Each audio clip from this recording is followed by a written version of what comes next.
Hello, and thank you for taking the time out of your evening to join us for this virtual event on Polycystic Ovary Syndrome, or PCOS, with world-leading expert on PCOS, Professor Adam Balen.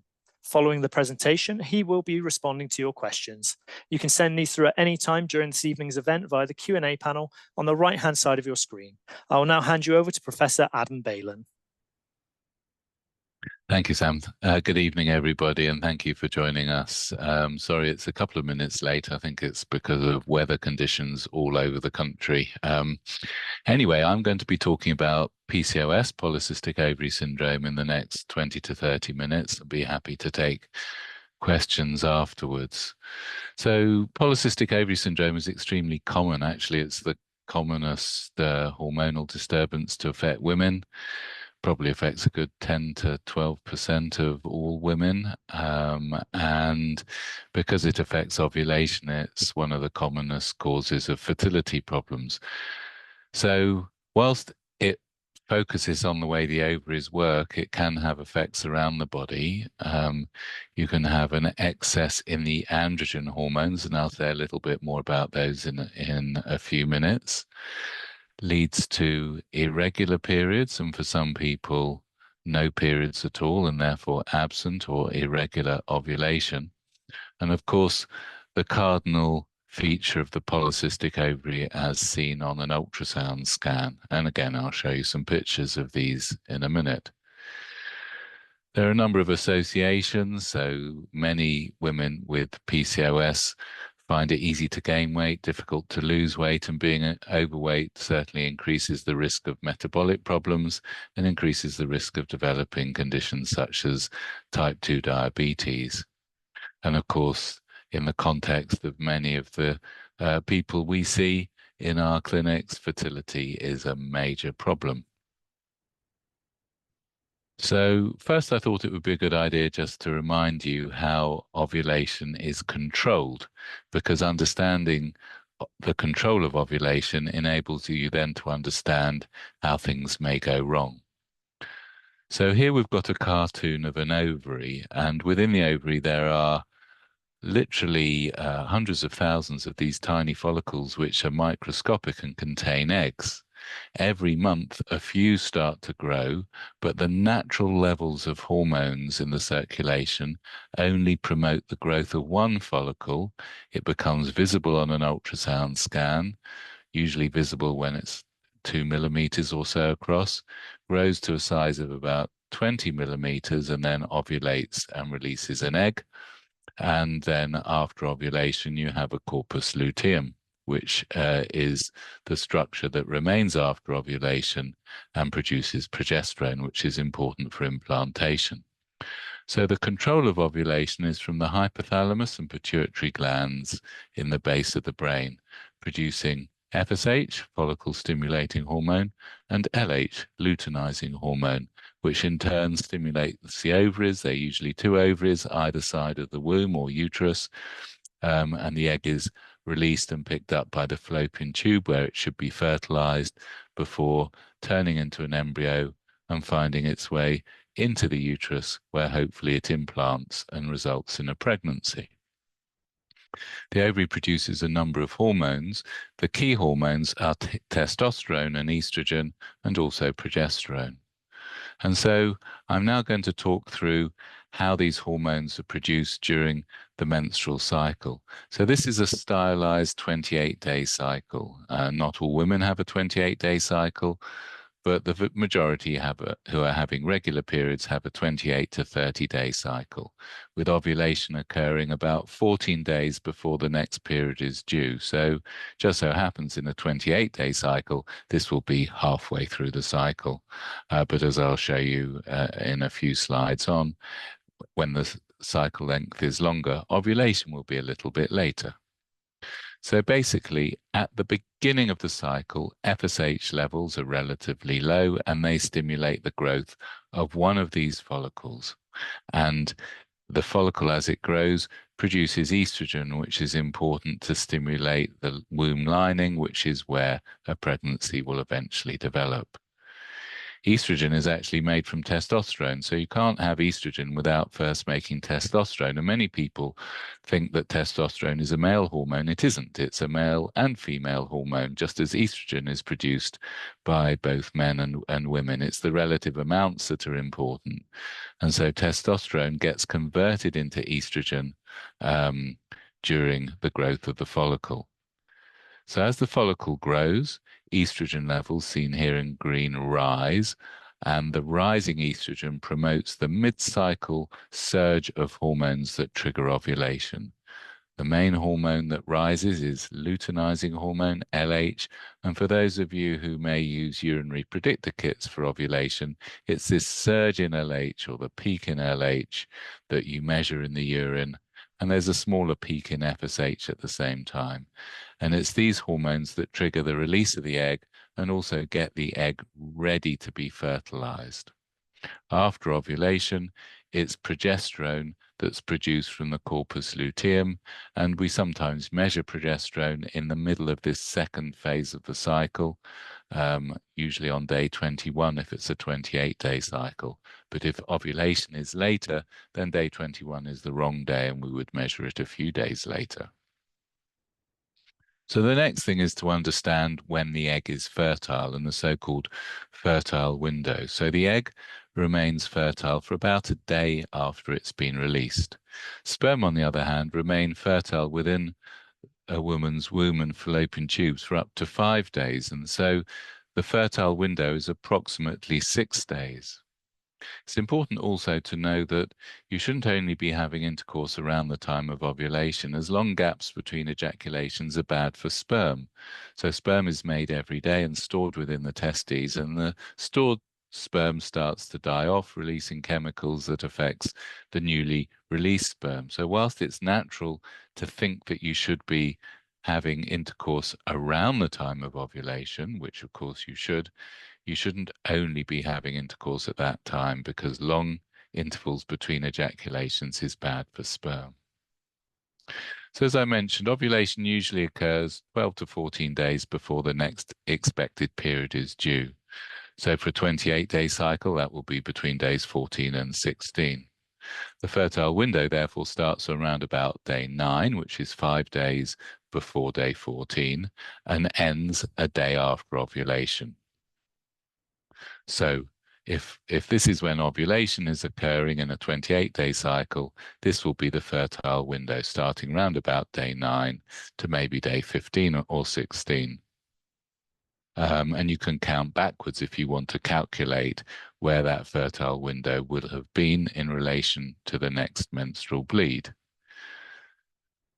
And so if the cycle is a bit longer, say 32 days, ovulation will be occurring a few days later. So the fertile window is a few days later, but you still make the calculation by subtracting 11 days from a longer cycle and 19 days off your shorter cycle. So if you're having a slightly irregular menstrual cycle, so some women, for example, will have a menstrual cycle that could be 27 days one month, 35 days the next month.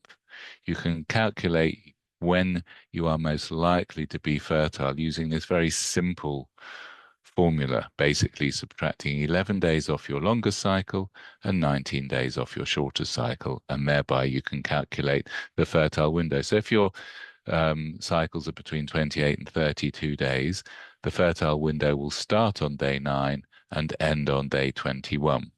Because, of course, at the start of your cycle, you don't know how long that particular menstrual bleed is going to be. So that introduction, I hope, explains to you why it's important to know about ovulation. And now I'm going to talk about polycystic ovary syndrome, which is the commonest reason as to why women don't ovulate. It usually starts during adolescent years, although not always.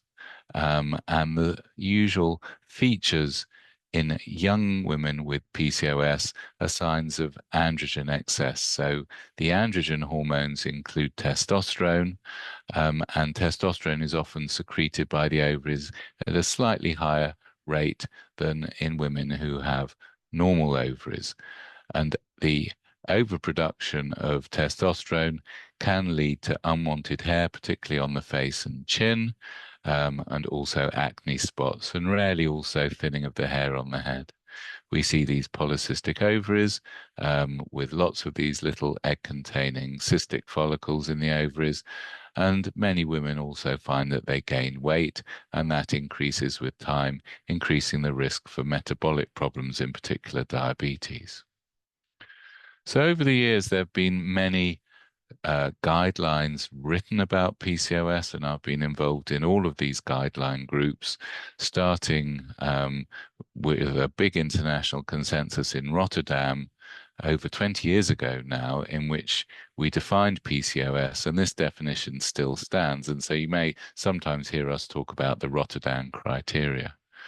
Then there have been a number of other consensus groups over the years, culminating in a global guideline for the management of PCOS that has been published in a number of journals, first in 2018, and then we updated it last year. So I was involved in this, and also in the World Health Organization guideline on the management of infertility, which again was published 8 years or so ago now, and we've got an update that's due towards the end of this year. So this is how we diagnose polycystic ovary syndrome. A syndrome essentially is a condition which is an association of different signs and features, and not everybody with PCOS has all of these features. So we recognize that you only really need to have 2 out of these 3 to give you the diagnosis. So that would be some form of menstrual cycle disturbance, usually irregular periods, but sometimes a complete absence of the cycle. Excess androgens, which can be from a blood test to measure testosterone usually, or physical signs that I've mentioned, such as the unwanted hair growth, and the presence of polycystic ovaries on scan. So it's 2 out of these 3, once appropriate blood tests have been done to exclude other causes of menstrual cycle disturbances and androgen excess. And these are the tests that you really need to do. So we measure FSH and LH. I mentioned these in the control of ovulation. FSH levels are usually normal. LH levels are usually normal, but they can sometimes be elevated. Estrogen levels are usually normal, whereas in other causes of menstrual disturbance, estrogen levels are usually low. So there are a number of less common reasons as to why women don't ovulate, and they will usually have low estrogen levels. Testosterone actually is usually normal or at the upper end of the normal range, or can be a little bit elevated. But it's the relative balance that is upset in women with PCOS. And also we often find that sex hormone binding globulin, which is a protein that mops up testosterone and carries testosterone around the body, is suppressed more so in those people who are overweight. So you get more of the free circulating testosterone, and that can give you a calculation that we call the free androgen index. In other words, there's more of the active testosterone because it's not being mopped up by SHBG. Other hormones that we measure are thyroid function and prolactin levels. They are usually normal, but they can be abnormal in other causes of menstrual irregularity. We like to check vitamins, in particular folate and vitamin D levels, and we also like to screen for diabetes, particularly in people who are overweight. We perform an ultrasound scan, which can be done with a probe on the lower part of the abdomen, but you do need a very full bladder for this in order to be able to see the ovaries clearly. So more often than not, in the context of the fertility clinic, we put the ultrasound probe in the vagina because you don't need a full bladder and you get a much clearer view of the ovary. So this is a normal ovary with some follicles here, just half a dozen or so in a normal ovary. Whereas with a polycystic ovary seen either on a transabdominal scan or here on a transvaginal scan, we expect to see at least 20 of these little follicles. And this is, of course, just a 2-dimensional picture of what is a 3-dimensional structure, so that when we're doing the ultrasound scan, we look around the ovary and we count all of the follicles that are going to be there. So we expect to see at least 20 on each ovary. Many of you will have heard of AMH, anti-Mullerian hormone, which we measure in the context of assessing ovarian reserve for people undergoing fertility treatment. But women with polycystic ovaries, because they have many follicles, have high levels of AMH, although there's quite a lot of discussion as to what the normal values should be. We've done our own research in Leeds, and we have a range that we consider to be normal using our assay, which is also used through the care group. The other thing that we look at when we do the scan is the womb lining or the endometrium. So here I've got pictures of the womb lining in 3 different people, normal at the top, then cystic changes and cancer of the womb lining, which can occur in women with PCOS because estrogen is produced, but if ovulation isn't occurring, progesterone is not being produced, and progesterone enables control of the womb lining and also shedding of the womb lining for when a menstrual bleed occurs. And in the absence of progesterone, unopposed estrogen can cause gradual thickening of the womb lining and in rare cases lead to cancer of the womb lining, which is why women with PCOS do need to be given some form of treatment to stimulate regular menstruation or shedding of the womb lining, which is often done with progesterone given as a tablet or sometimes as a progesterone releasing coil put into the womb. But of course, that depends whether or not you're wanting to get pregnant.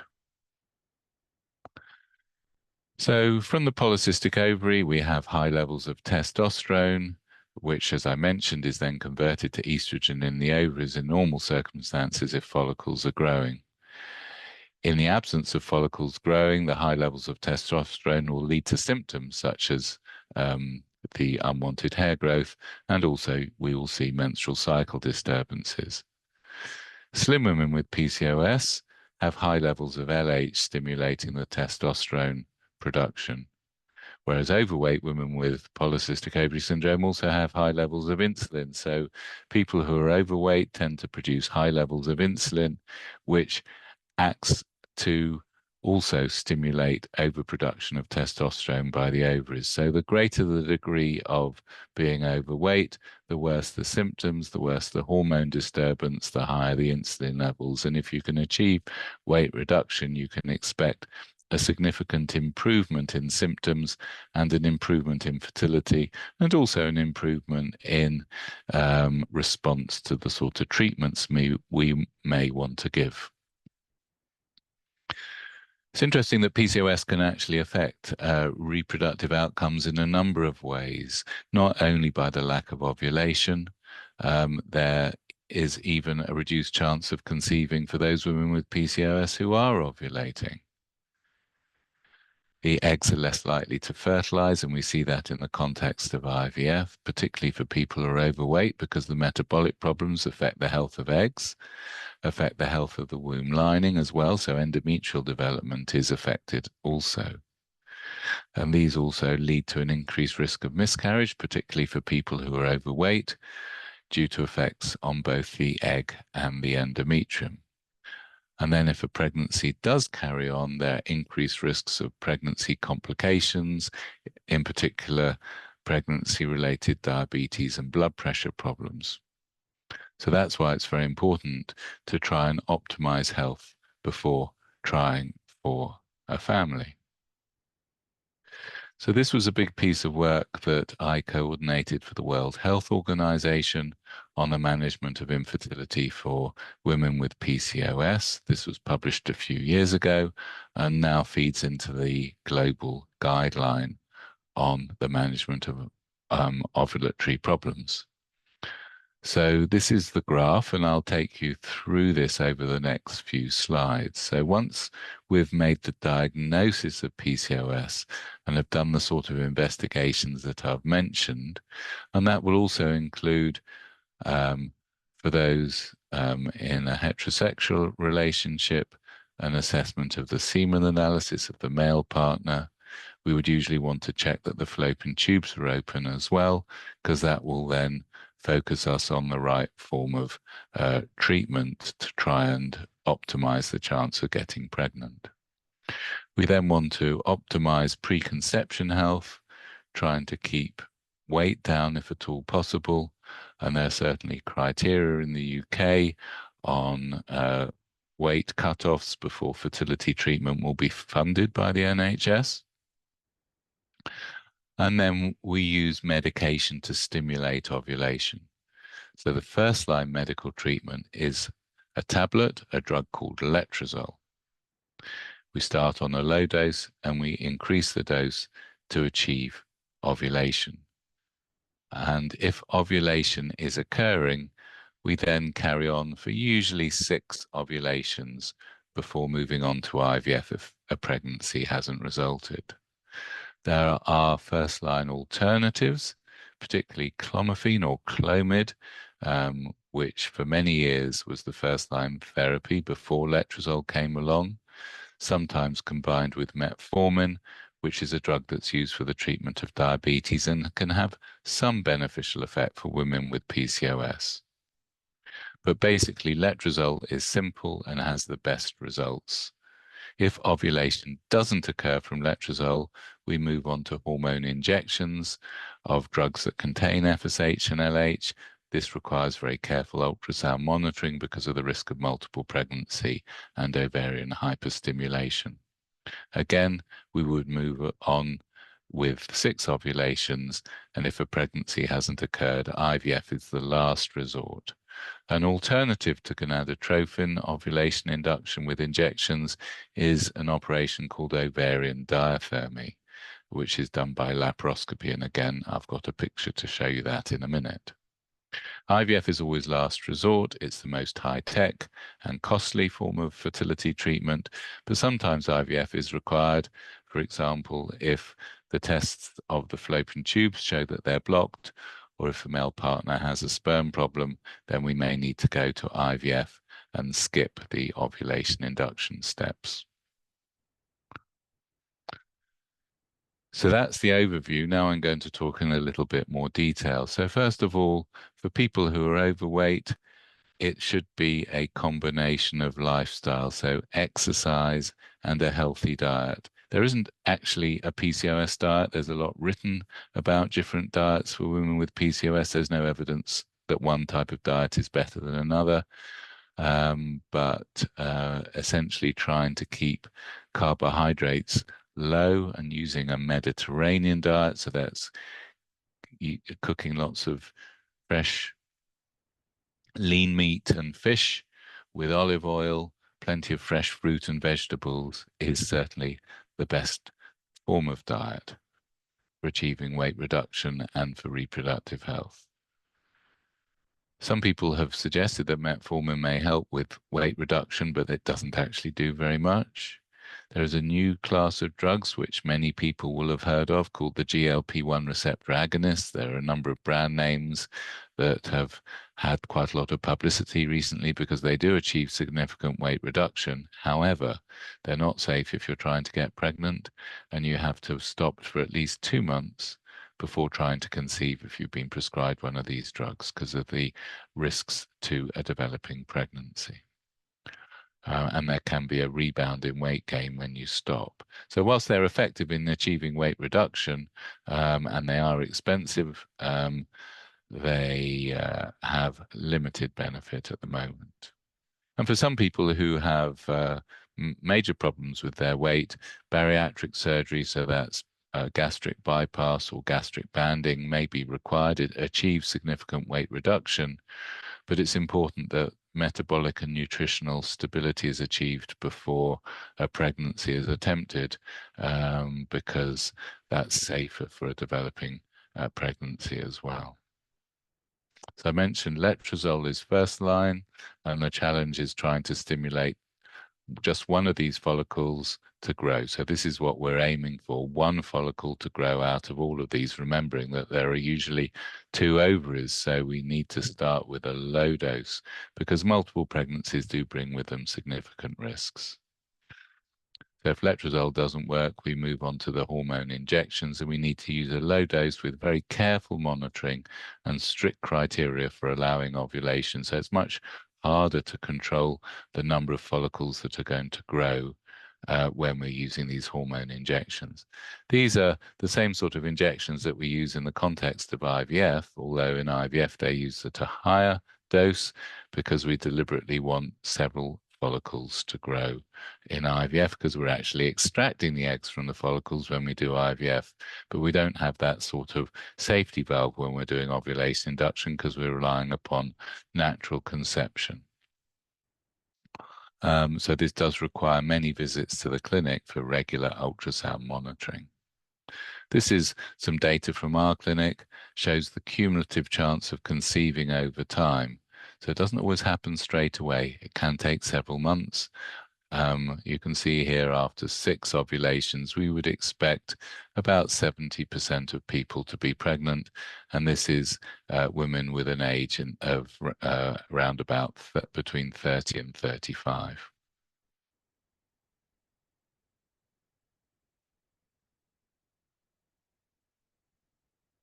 Ovarian diathermy involves a laparoscopy. So this is under general anesthetic. The abdomen is inflated with carbon dioxide. We put a scope so we can visualize the womb and the ovaries. This is a polycystic ovary here, and we have burnt 4 holes, which sounds like a bit of a gruesome or barbaric thing to do. But it's interesting that just a tiny amount of stimulation like this, tiny amount of damage, does actually trigger ovulation for many people, and it doesn't require the sort of monitoring because we don't have a risk of multiple pregnancy, although at the same time it is an invasive procedure with certain risks. This actually is the fallopian tube here next to the ovary, and this is just a view of some of a bit of the womb there as well. Now, you may have heard of other preparations. This can be obtained over the counter. There are various forms of inositols, and in our recent guideline, we looked at the evidence. They don't do any harm. They may improve metabolism, and they are low cost, but they're still experimental, and the evidence isn't very strong for their benefit. And as I mentioned, IVF is always going to be third-line treatment, and that's because of the need for careful monitoring and a high risk of ovarian hyperstimulation syndrome. So this is an overstimulated ovary here, and remember there may be 2. These ovaries will be enlarged, swollen, uncomfortable, and this can lead to some women becoming very unwell. And so when we do IVF for women with PCO, we give a particular protocol. We use what we call a short protocol with a GnRH antagonist. We give a trigger of a GnRH agonist. So it's a very tailor-made protocol for women with polycystic ovaries to minimize the risk of hyperstimulation. And more often than not, we would then aim to freeze any embryos that are created and let everything settle down, and subsequently use frozen embryos. And this has been found to be associated with a much higher chance of a pregnancy occurring without the risks that can result from being overstimulated.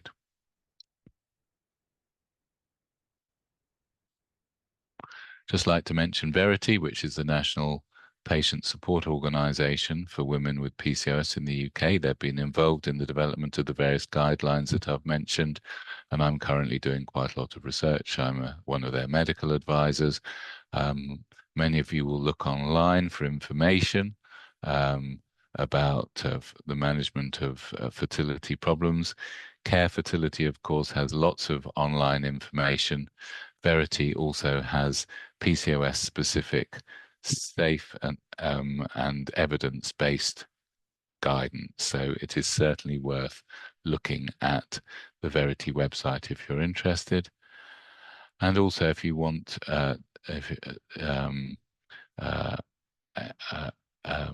any literature on the management of infertility, then I've recently published 2 books.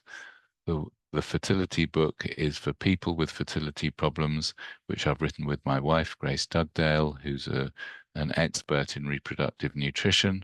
And this book has a lot of information for women and men with fertility problems about how to optimize your health, lose weight in a safe and healthy way. And also we cover all the causes of fertility problems so that you have a clear and easy guide to your fertility journey. And this is a book now in its 5th edition for healthcare professionals called Infertility in Practice, which goes into things in much more depth. So thank you for your attention.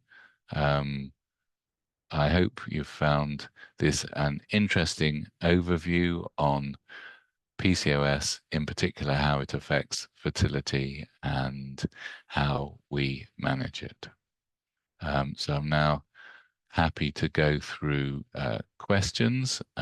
If I can find the questions. We have some. Please feel free to send in any additional questions. So I've got 1 or 2 here that I'll read out and I'll go through.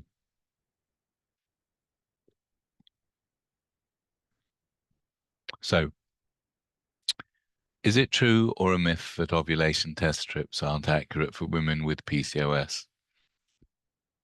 Well, it can be the case, particularly for women with PCOS who have high levels of LH, that you then get confusing results when you use the ovulation test kits. Generally speaking, if you've got a fairly regular cycle, then I would use the guidelines that I mentioned regarding the fertile window. And that's when you should be having regular intercourse every 2 to 3 days during that fertile window. And therefore you don't need to worry too much about using other means of assessing ovulation. Although I appreciate that some people like a guide to what's happening. So it's not wrong to assess for ovulation, but if you find that you're getting positives the whole time, it probably means that you do over-secrete LH, and that's why you're getting misleading answers. Can you have PCOS and a low AMH? Well, the answer is yes, because as people get older, AMH levels tend to fall, and women with polycystic ovaries have fewer follicles as you get older as well. And that's interestingly why some women with PCOS start to develop a more regular menstrual cycle as they get older, because there are fewer follicles and the hormonal imbalances are thereby less pronounced. So yes, AMH will fall, although menopause usually occurs a bit later than average in women with polycystic ovary syndrome, and that's why the reproductive lifespan, if you like, or the time at which you're potentially able to conceive is a little bit longer for women with polycystic ovaries. So the next question is somebody who has the lean type of PCOS, which we see in about 40% of women. So those who are not overweight often have high LH levels.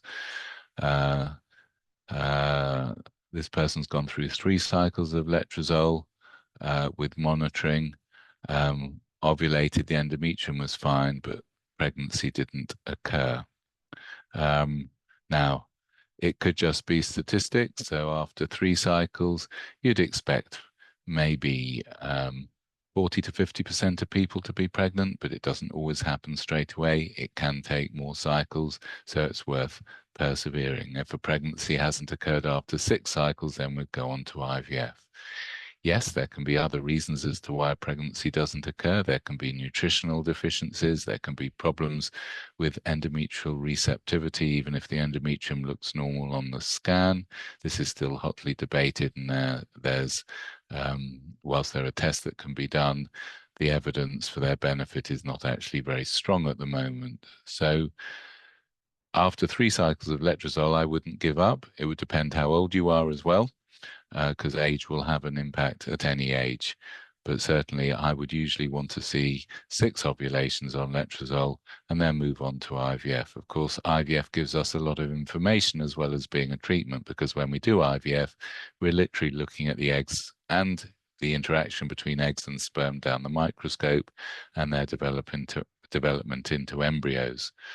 And even if an egg fertilizes and develops into an embryo, there can be chromosomal or genetic imbalances in developing embryos, particularly again as people get older, those risks increase, and that's why not only does fertility go down, but the outcome of fertility treatments goes down as well due to chromosomal imbalances, even if ovulation might be occurring. So the next question is from somebody who says they would like advice on lifestyle to promote successful pregnancy for her next frozen embryo transfer. She's 33 with a BMI of 19, PCOS and irregular cycles, has taken various medication, has had some 5 blastocyst embryos, so that's embryos on day 5 of development frozen due to ovarian hyperstimulation. 2 transfers have been unsuccessful. Low dose of metformin has been added, although actually there's no strong evidence that metformin helps a frozen cycle, but there was an early miscarriage. Still takes alpha inofolic daily and vitamin D. So this is an interesting question. I think it is worthwhile potentially doing some additional assessments to make sure there aren't any problems with blood clotting, looking at antiphospholipid syndrome, screening for conditions such as celiac disease is worth doing as well, making sure that nutrition is normal, a full blood count, assessing vitamin D and iron, so that's ferritin levels to measure the iron stores. So there are a number of additional assessments that might be beneficial before using another one of those precious embryos, some of which could still have chromosomal or genetic imbalances, so that's always a possibility as well. Next question is, what level of progesterone on cycle day 21 indicates ovulation? Well, if ovulation hasn't occurred, progesterone won't be measurable. If it's the 28-day cycle, day 21 is the right day to assess the peak of progesterone, and ideally it should be at least 30 to 35 nanomoles per liter. That's the ideal, but I would say even if a progesterone is 20 or 25, it probably means that ovulation has occurred, but that the peak may have been missed by a day. The next question is, when would you not prescribe letrozole to somebody with PCOS? Care recommended I went straight to IVF in somebody who hasn't heard of letrozole before. But I think it depends upon how long you've been trying, your fertility history, your age, your partner's semen analysis and other characteristics. So in somebody who is not ovulating with an irregular menstrual cycle, who's under the age of 37, I would usually advise letrozole before moving on to IVF. As you get older, then there's a balance between the chance of success with letrozole versus IVF, and it may also depend upon what's available as far as funding is concerned as well. Next question is BMI limitations for the prescription of letrozole on the NHS. The national guidance is that BMI should be less than 30, ideally. We would be reluctant to prescribe letrozole in women with a BMI of greater than 35. So it depends where you are in the country, but if your BMI is greater than 30 and less than 35, you may have to fund the treatment yourself. Essentially, the more overweight, the less likely it is to work, and the greater the risk of problems in a pregnancy. The next question is, I'm 40, don't ovulate, diabetic, high blood pressure, overweight, ovulation meds didn't help. Is it worth trying IVF? Well, the answer is it may be worth trying IVF, but try and optimize health and making sure that the medication that's being prescribed for the high blood pressure is safe in a pregnancy, and the diabetes is optimized. So it sounds to me as if quite a lot should be done before trying IVF, because there's so much invested in IVF. It's stressful, intensive treatment. So you want to try and optimize health before commencing IVF. How soon can you do IVF after ovarian stimulation? Well, virtually straight away, really. There's no need for a wait. Metformin, is there an ideal dose? So basically, there's quite a lot written about different doses. A usual starting dose is 500 milligrams or 850 milligrams taken twice daily, sometimes 500 milligrams 3 times a day, or can even be increased further. It really depends whether you have diabetes or not, and how well controlled the diabetes is, or whether it's just to try and improve ovarian function for the polycystic ovaries. The next question is, what happens if both LH and FSH are high and are 44 years old? Well, this suggests to me a perimenopausal type situation when fertility will be very low and the chance of conceiving is low as well. So this won't be due to polycystic ovary syndrome, even if you've had it in the past. It is really looking as if ovarian function is declining because of age, and it may even be necessary to think of alternatives such as the use of donor eggs, but this is where I think you need to talk to your fertility specialist.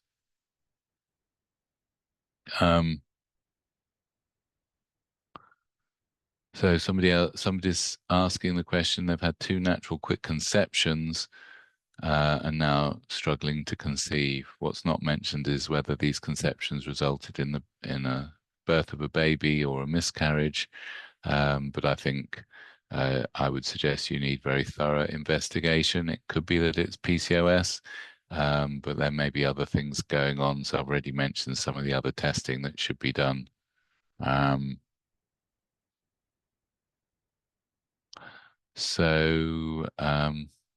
Somebody's had a son through IVF via care, congratulations, but not having many periods. Should she be worried about cancer?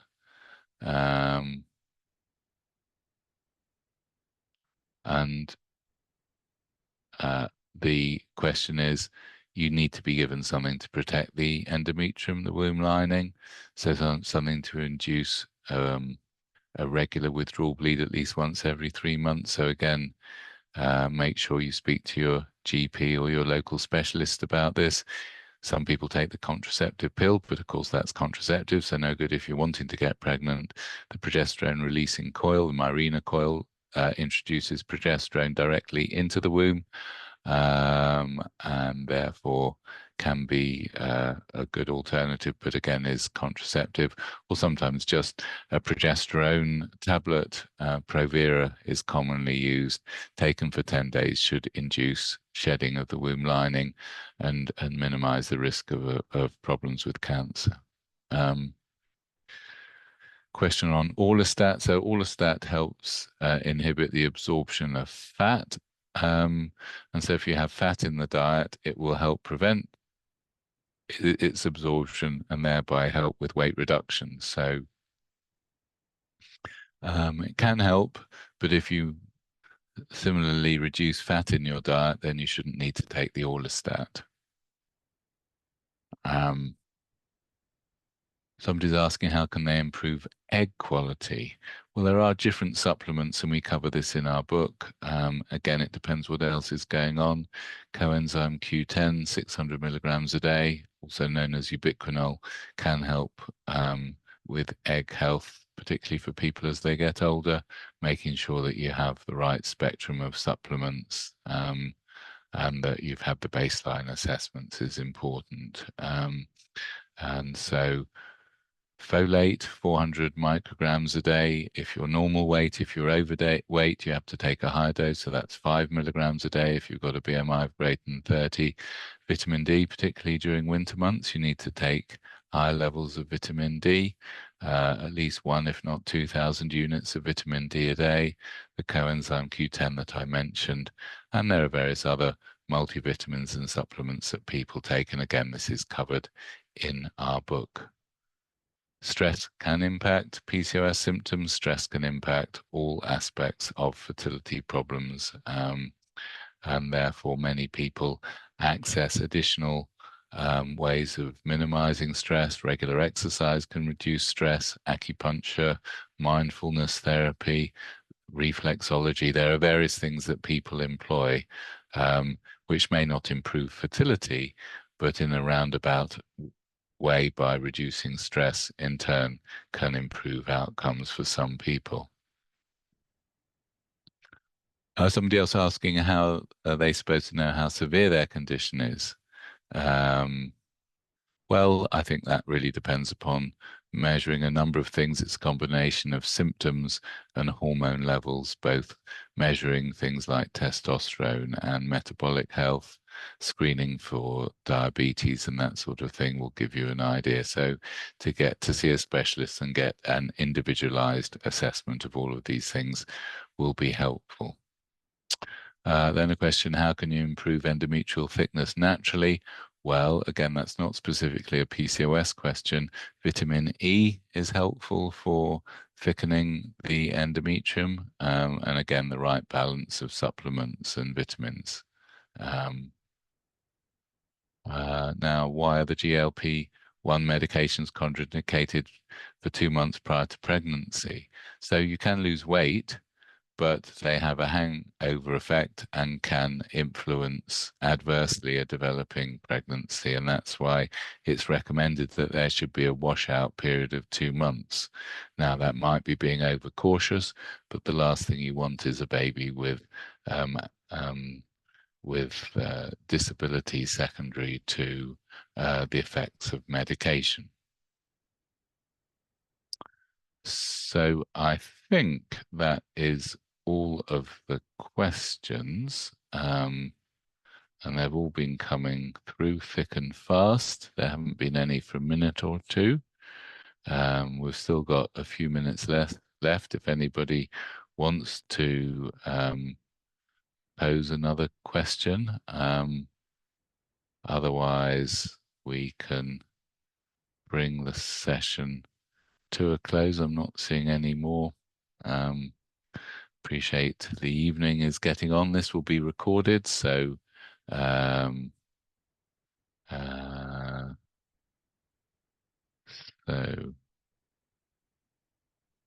somebody has said they've put a question, but I'm afraid I can't see any more questions other than the ones that are in front of me. Oh, here we are. Well, we're straying a little bit here. Somebody said, can they be pregnant with an 8-centimeter fibroid? Well, you can, but it depends where the fibroid is. And 8 centimeters is quite large, so it would usually be removed. But again, that's has to be individualized depending upon where your fibroid is in the womb and other factors as well. Is PGTA testing reliable? Well, that again is a massive question. The answer is the modern technology is reliable. The question is, when is it indicated?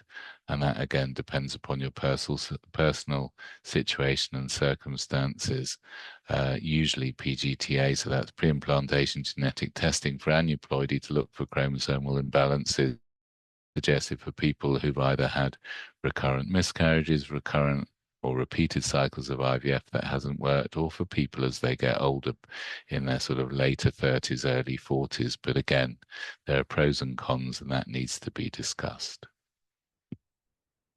What can you eat to gain weight? Well, again, I think if you're significantly underweight, then I would suggest you need to get the advice and support from an expert in nutrition, because you need to be able to gain weight in a healthy way. I can't really go into that in the context of this webinar. So somebody's asking about NHS criteria for IVF. That unfortunately that does vary around the country.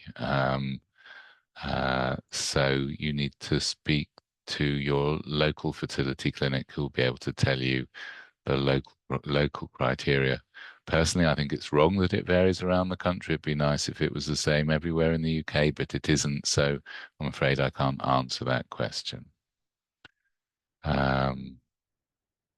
Somebody's asked about PCOS. They've never had treatment for it. What's the worst that can happen? Well, I think I've outlined the symptoms. Not everybody gets all of the symptoms, and those symptoms can be very debilitating. So I think the worst that can happen is an individual thing, really. But I would suggest that anybody who has the diagnosis should have at least an annual assessment. We tend to screen for diabetes. We do a blood test to measure something called HbA1c, which tells us about diabetic control. Screening for blood pressure problems, ensuring that the womb is shed regularly so it doesn't thicken. So for people who are not having regular bleeds, they do need to have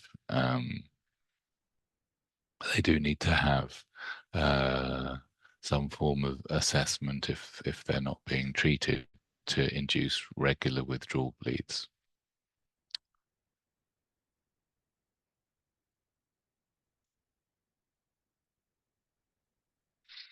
Okay, so I think we've come to the end of our session now. I very much hope you've found that useful, and I think we will now draw this to a close. Thank you very much indeed for your attention. Thank you for joining us for this webinar on PCOS with Professor Adam Balen. You may now disconnect.